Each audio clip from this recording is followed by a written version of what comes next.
Hello बच्चों, chemistry class में आपका स्वागत है और मैं हूं आपका केमिस्ट्री टीचर सतीश श्रीवास्तव। आज मैं आपके लिए जो टॉपिक स्टार्ट कर रहा हूं और वो है कंपोनेंट्स ऑफ कोलाइडल स्टेट।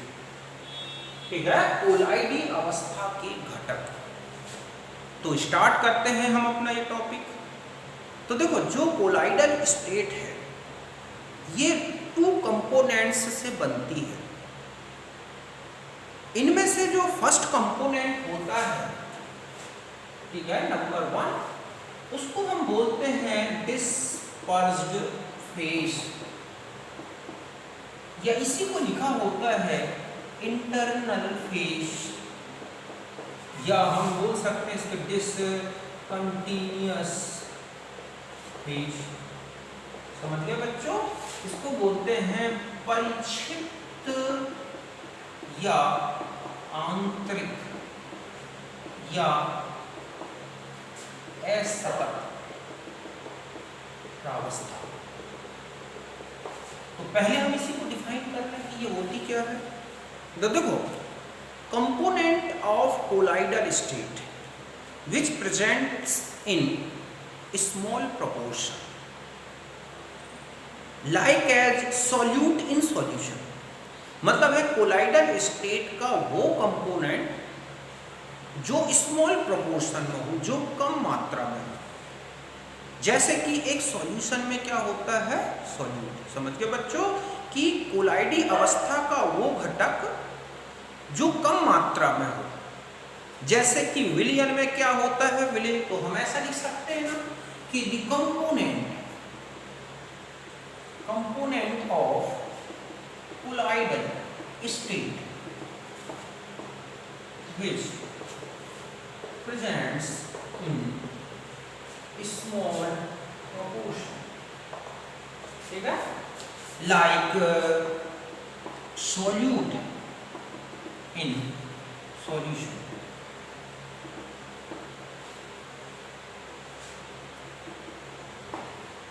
वह घटक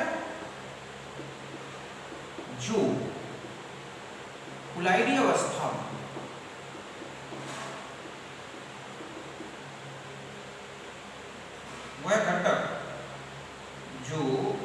अवस्था में अल्प मात्रा में, किसमें हो, अल्प मात्रा में होता है। जैसे विलयन में विलयन।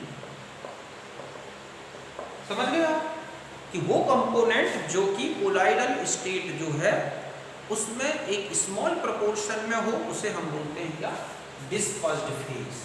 ये चूंकि इंटरनली डिस्ट्रीब्यूटेड है। दूसरा है कि इसके जो पार्टिकल्स है वो दूर दूर फैले होते हैं पूरे सॉल्यूशन में, वो एक दूसरे के कम टच में होते हैं, इसलिए इनको बोला गया है डिसकंटिन्यूअस फेज। अभी हम एक एग्जांपल लेंगे। अब हम दूसरा करते हैं। दूसरा है डिस्पर्शन मीडियम।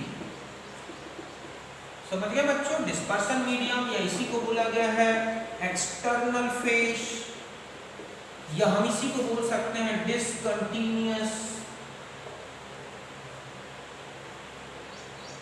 ठीक है, कंटिन्यूअस फेज।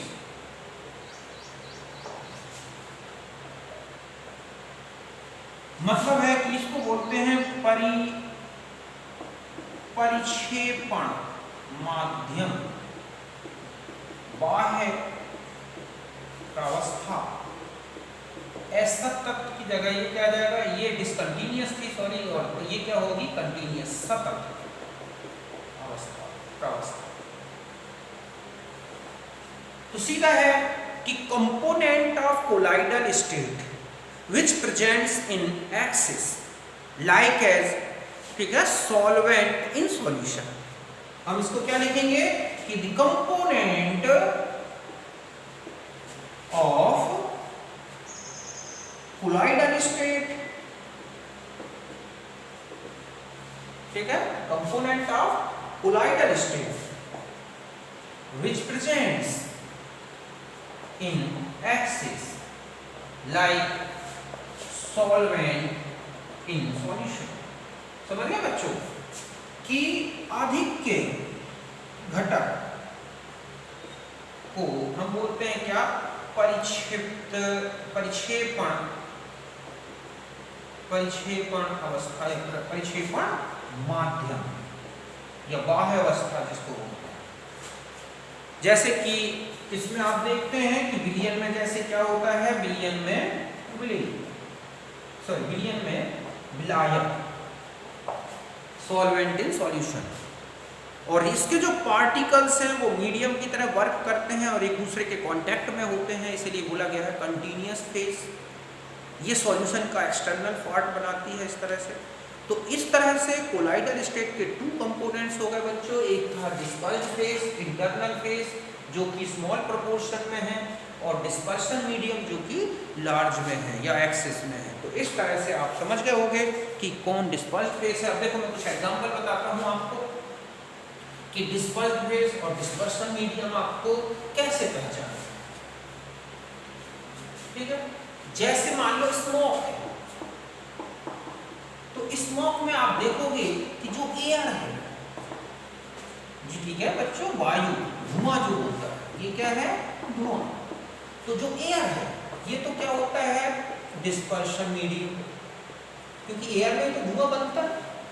और इसमें जो कार्बन पार्टिकल्स हैं ये क्या है हमारा यहाँ पर, डिस्पर्स्ड फेज।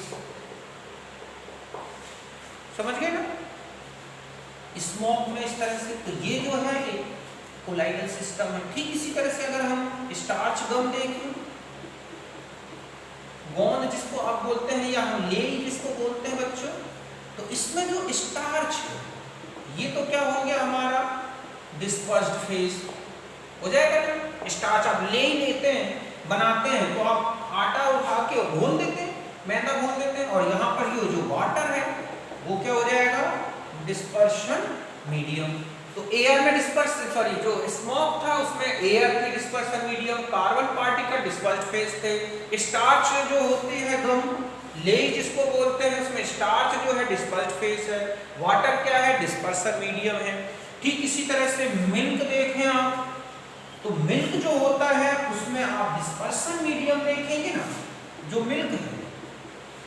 अगर मैं कहूं कि इसका डिस्पर्शन मीडियम क्या है, ठीक है, तो आप क्या कहेंगे, वाटर, क्योंकि अगर दूध जो है फट जाए, खराब हो जाए, तो पानी अलग, कैसीन अलग। ठीक है, तो ये तो इसका क्या है, वाटर हो गया। और इसमें जो फैट है, ठीक है, वो क्या है इसमें, अगर हम कहें कि डिस्पर्स्ड फेज क्या है, ठीक है, तो वो क्या है इसमें, फैट है। तो ऐसे हम बहुत सारे एग्जांपल देखेंगे, उनके नेम भी देखेंगे। तो यहाँ तक बात समझ में आ गई होगी हमारे आपकी, तो यहाँ तक आप अच्छी तरह समझ गए। ठीक है, अब हम आ जाते हैं नेक्स्ट जो हम इसमें पॉइंट लेंगे। ठीक है, कंपोनेंट्स तो हमने बता दिए पूरे। अब हम आ जाते हैं इसके बाद क्लासिफिकेशन। अब हम क्या लेंगे, क्लासिफिकेशन ऑफ कोलॉइडल स्टेट। देखो, कोलॉइडल स्टेट का जो क्लासिफिकेशन है, जो वर्गीकरण है बच्चों कोलॉइडल अवस्था का, वो अनेक इनके अलग अलग बेसिस हैं। हम उन तीनों को, मतलब जितने भी इनके क्लासिफिकेशंस हैं, उन सबको अलग अलग देखेंगे। यहाँ पर पहले मैं लेता हूँ जो फर्स्ट क्लासिफिकेशन है, हम उसको लेंगे क्लासिफिकेशन, ठीक है, on the basis of physical state of dispersion medium and dispersed phase। समझ गए बच्चों कि परिक्षेपण माध्यम तथा परिक्षिप्त प्रावस्था की भौतिक अवस्था क्या है। मतलब वो परिक्षेपण माध्यम जो डिस्पर्सन मीडियम है वो सॉलिड है, लिक्विड है, गैस है। इसी प्रकार से जो डिस्पर्स्ड फेस है उसकी कौन सी स्टेट है, इसके बेस पर जो है पहला क्लासिफिकेशन है, और ये बहुत ही इंपॉर्टेंट है। इनके जो एग्जाम्पल्स हैं वही कंपटीशन में पूछे जाते हैं। आपको कोई भी दे दिया, स्मोक दे दिया, आपको पहचानना है कि इसका डिस्पर्सन मीडियम क्या है, डिस्पर्स्ड फेज क्या है। ठीक है, एयरोसोल दे दिया, कैसे पहचाने। तो सबसे पहले मैं थोड़ा सा इंट्रोडक्शन दे दूं, फिर मैं क्लासिफिकेशन बताता हूं। अगर ध्यान रखना है कि अगर सॉलिड क्या हो, डिस्पर्स्ड फेज इस तरह से, और जो डिस्पर्सन मीडियम है, सॉलिड हो या लिक्विड हो या गैस हो, ये कौन हो, डिस्पर्शन मीडियम। तो ध्यान रखना कि वहां पर सॉल जरूर आएगा। मतलब है कि जो डिस्पर्स्ड फेज है वो सॉलिड हो, और चाहे डिस्पर्सन मीडियम लिक्विड, सॉलिड या गैस लिया गया हो, उसमें सॉल जरूर आता है। देखो कैसे, जैसे सॉलिड प्लस लिक्विड, मतलब यहां पर डिस्पर्स्ड फेज ले रहा हूं मैं, और यहां पर डिस्पर्सन मीडियम। ठीक है, या यहां पर लिक्विड, जैसे यहां लिक्विड है और ये है सॉलिड, डिस्पर्स्ड फेज और डिस्पर्शन मीडियम। जैसे ये है dispersed phase solid, dispersion medium liquid, तो इसमें आप देखोगे सॉल लिखा हो, ये सॉलिड हो और ये गैस हो। समझ गए ना कि इसे हम गैस लें, सॉलिड का किसमें, गैस में, तो इसमें लिखा होगा सॉलिड, सॉल, जिसको हम स्मोक बोलते हैं। स्मोक भी आएगा, हम अलग से एग्जांपल बताएंगे पहले। और ये सॉलिड हो और ये गैस हो, सॉरी, ठीक है, ये हो गया सॉलिड लिक्विड, ये हो गया सॉलिड गैस, और ये हो गया सॉलिड सॉलिड। तो उसमें लिखा होगा ना, ये तो हो गया एयरोसॉल, गलत बोल गया मैं, ये सॉलिड है और गैस में है, तो इसे बोलते हैं एयरोसॉल।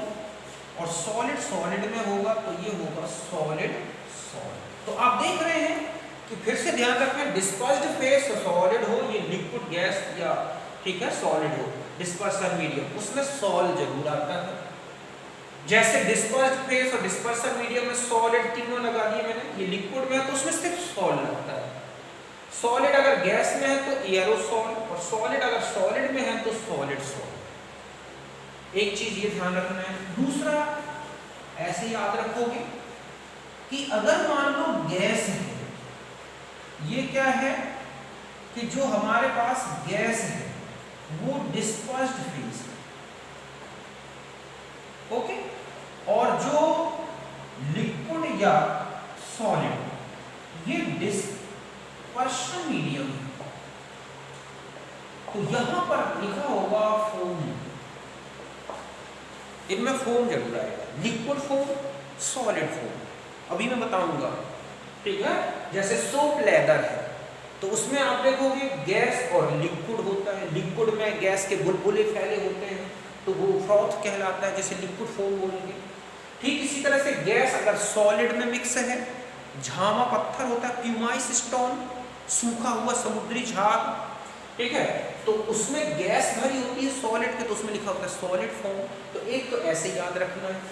और तीसरा है कि अगर लिक्विड प्लस लिक्विड है, समझ गए ना, तो इसे इमल्सन बोलते हैं। याद रखने का है कि मिले लिक्विड, एक साथ मिले लिक्विड, ऐसे याद रखोगे, एक साथ मिले लिक्विड मतलब इमल्सन, इसे एक साथ मिले से मिले, ऐसे लिक्विड लिक्विड होते हैं। जैसे कि मिल्क है, ठीक है, विप्ड क्रीम है ना, सॉरी सिर्फ मिल्क याद रखें, टॉनिक्स है, ठीक है, वो आता है लिक्विड लिक्विड इमल्सन।